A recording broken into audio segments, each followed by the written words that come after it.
Everyone, I am Preeti Tikkas, lecturer of Electrical Engineering Department A shift of Praveen Patel College of Diploma Engineering and Technology. Next topic of second chapter is rules and procedure of residential installation. So first one is how to find out the number of circuits and sub-circuits are determined in the residential wiring. So first one is lighting sub-circuit. So each sub-circuit should not have more than the 10 points, including light, fan and 5 ampere socket outlet. Then each sub-circuit should not exceed 800 watt, not exceeding 800 watt. Then make the number of lighting sub-circuit for the lighting load.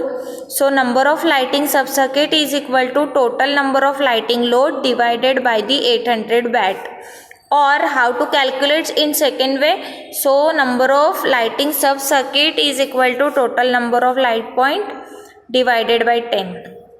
So this is for the lighting circuit. Now what is the how to find out the power sub-circuit? So for the power load there should be the maximum 3000 watt or 2 or 3 points.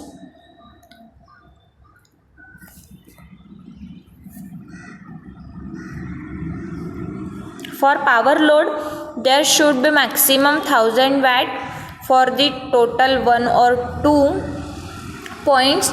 This is according to the old rule, but in the new rules 2 or 3 points are considered. Make the number of power sub-circuits for the power load. So number of power sub-circuit is equal to total number of power divided by 1000 or 2000, or in points. So number of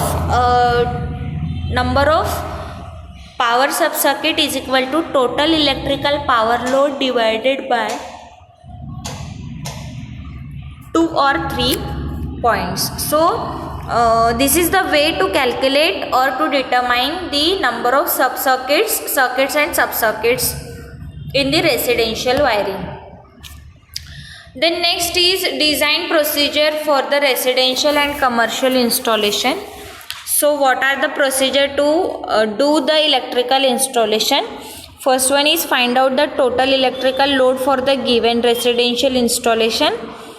Then next differentiate the total loads in the lighting load and the power load. Then make the number of lighting sub-circuit for the lighting load. That means number of sub-circuits is equal to total number of lighting sub-circuit is equal to total electrical lighting load divided by 100, or number of lighting sub-circuit is equal to total number of lighting points divided by 10. Next, make the number of power sub-circuit for the power load. So number of power sub-circuit is equal to total electrical power load divided by 1000 or 2000. And in point of view points, the number of power circuit is equal to total number of power points divided by 1 or 2, not 1000 or 2000, it's a 1 or 2. Then find out the total power consumption for every lighting and the power sub-circuit. Then find out the rated input current for the every lighting or the power sub-circuit. Next is determine the size of wire required for every sub-circuit by the considering overload, starting surge and future expansion. So for the residential and commercial we take the total starting current is equal to total current into 2 or 1.5, that means 150% or 2% is taking extra wires for the future expansion because of the overload and all are the consider in that. Then draw the single line diagram. Then mark the button on the plan layout Then next, find out the total length of the batten or the conduit required for the every sub-circuit and the whole residential installation. Then find out the total length and the size of wire required for the every sub-circuit. Then list out the material required for the whole residential installation. Then next is find out the cost of material and the labor in the estimation chart. And next, find out the total cost of estimation with profit margin and contingency charges. The profit margin is and contingency charges are different for every installer or every engineer. Then find out the per point charges, and last is draw the circuit diagram for the same. Next is procedure for selection of wire and cable rating in the residential building electrification. So first one is rating of wire and cable are deciding by the following points. First is the total electrical load of residential installation. So first calculate the total load in watt, and then it is converted into the ampere. So the wire selection is very easy to select or rating. Then supply providing of the motor which is used in the installation. Then power factor of the residential installation. Then future expansion, and last one is starting current, overload, and the momentarily short circuit of the load. So these are the ratings of the selection of the ratings of wire and the cable. Then next, what is the procedure for it? So first measure all the electrical load and the lighting load. Then measure all the electrical load of the power sub-circuits. Then find out the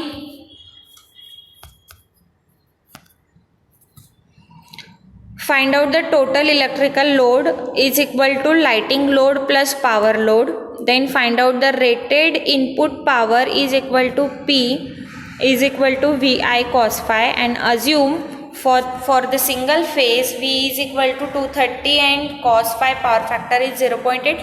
You should assume power factor is 0.9 also for the electrical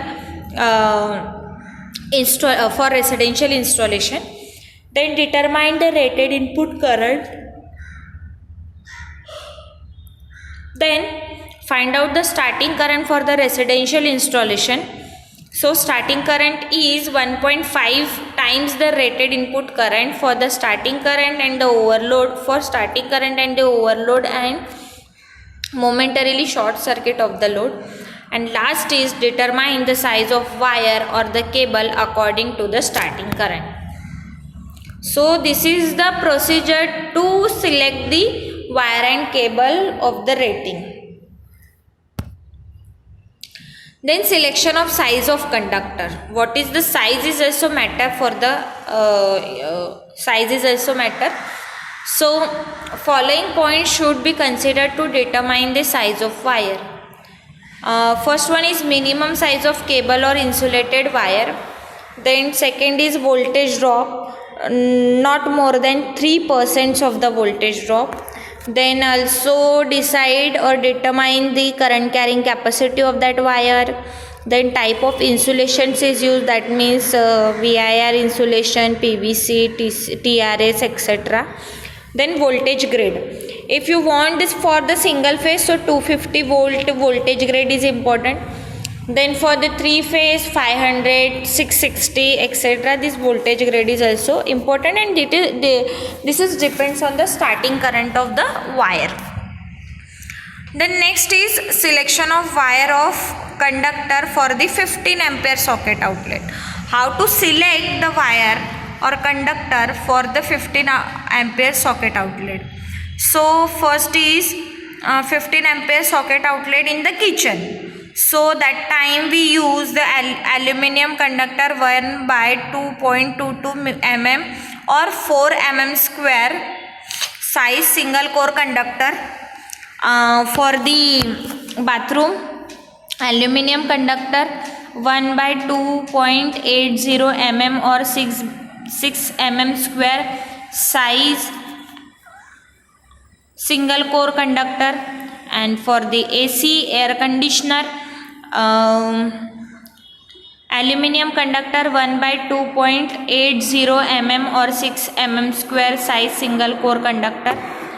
And last, for the pin socket outlet, the aluminum conductor 1/2.80 mm or 6 mm square size single core conductor is used. Then IE rules used in electrical wiring installation. So first IE rule is all electrical supply lines and apparatus should be of sufficient in the mechanical strength and size of the work they may be required to do and shall be conducted, installed and protected in the accordance of the IES specification. It is very important, Indian standard specification. ISI specification. Then electrical wire and conductor which is used for the residential installation should not be overheated at its rated load. Then permissible voltage drop in the wire should be proper, plus minus 5%. Then every metal points of electrical device must be earthed. Then earth resistance should be maintained. It should be very low or in a between 5 to 8 ohm. The switchboard should be installed at height of 1.2 meter to 1.3 meter from the ground surface. And last is the main board should be installed at the height of 1.5 meter from the ground surface.